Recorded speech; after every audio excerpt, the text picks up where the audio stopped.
All right, so I'm on the phone with Clay Guida, and you just had a hell of a match. Once again, another fight of the night. Unfortunately, you came up on the raw end of the fight. Now you got another big fight coming up with Kenny Florian. What's your expectations coming into the fight? My expectations are, as always, man, positive attitude, very confident. Everyone who saw the Diego Sanchez fight, it was, that fight could have gone either way, but we both battled it out to the very end and left the fans wanting more. And the best is yet to come for me, you know what I mean? It's one of those fights you get two kind of very different style fighters. Kenny's very technical on his feet. He likes, trying to land everything pinpoint. He's good Muay Thai, good kickboxing. His jiu-jitsu is, really good on top.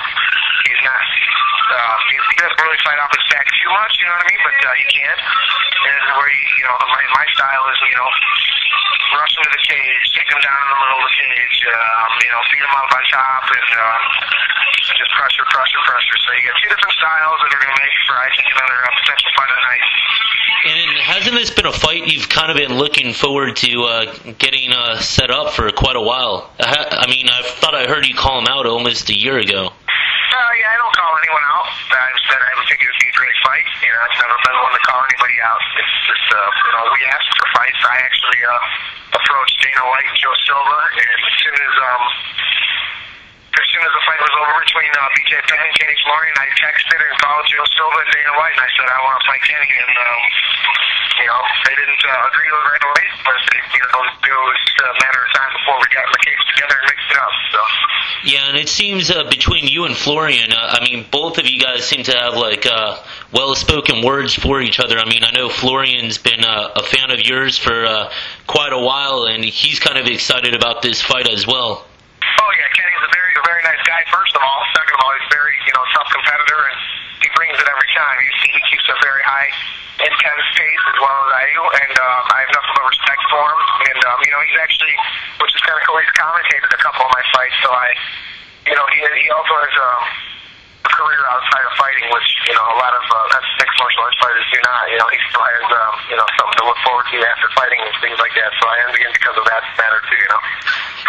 Is it hard for you to kind of not look ahead? Beyond this fight, knowing the implications of what could happen with a win. I always look at the big picture, but all I want to do is dominate Kenny right now. That's all I'm thinking about. But at the same sense, yes, I think anyone who's successful in life, and especially in professional sports, looks at the bigger picture and thinks about what's to come afterwards. And I think a big win against Kenny kind of separates me from the rest of the lightweight division outside of the title fight that night, which is BJ Penn and Diego Sanchez. And so this is a big fight for Kenny, both Kenny and myself. We both seen him struggled in main events. I've lost two main events. One to Roger Horton, one to Diego Sanchez. Both fights were potential fight of the night, fight of the year. And Kenny has had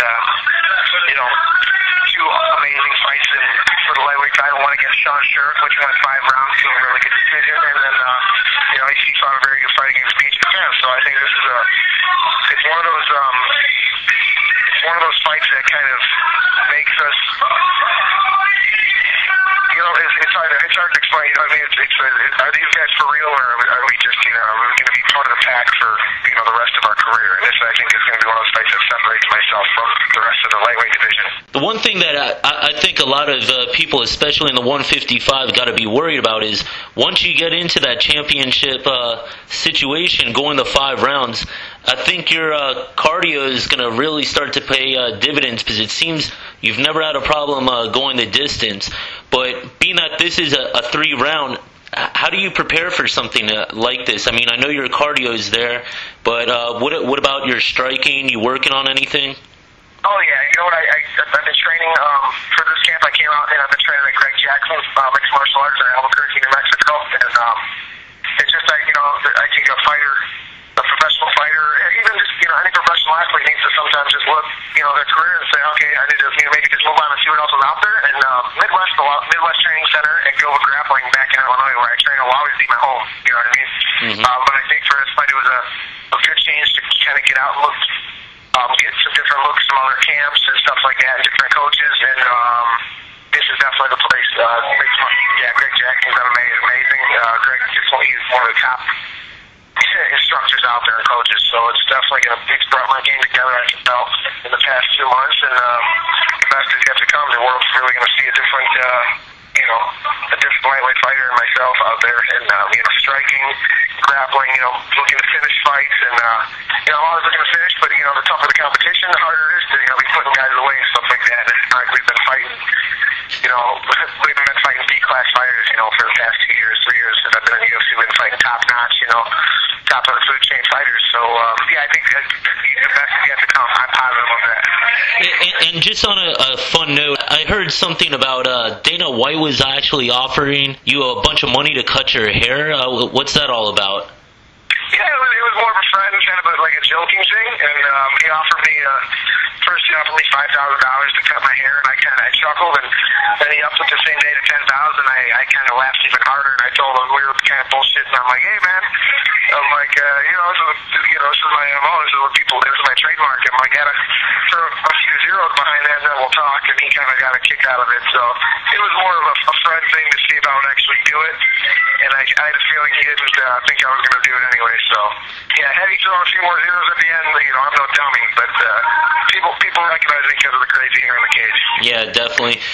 So does this mean that we could expect you hopefully in the future on the next UFC game with the locks showing? Yeah, actually, as a matter of fact, funny you bring it up. This past week, we just THQ contacted us, and they're gonna put us in the game for sure. Unfortunately, the last game they didn't have the technology, and unfortunately for them, they didn't even contact us to be like, hey, do you want us to put your hair in a ponytail or shave your head? And I would have said yes to either.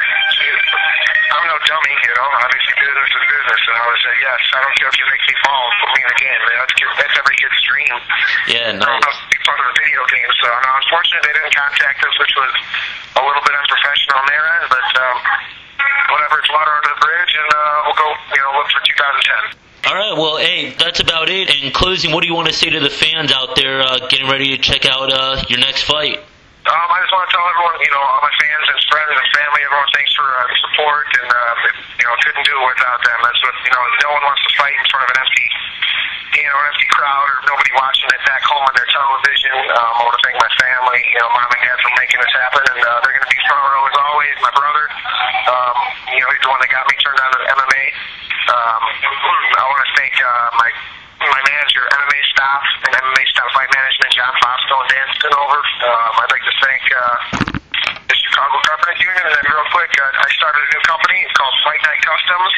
It's real easy and accessible for amateur fighters and pro fighters alike. It takes the headache out of them having to design or make their own shorts and get sponsors and stuff put on there. We're doing custom shorts, fight shirts, and walkout shirts and banners. So the website's really easy, fightnightcustoms.com. You can go on the internet, click and drag all your sponsors on there, send it over to us, and we'll have your shirt, shorts, and banners out to you within a week.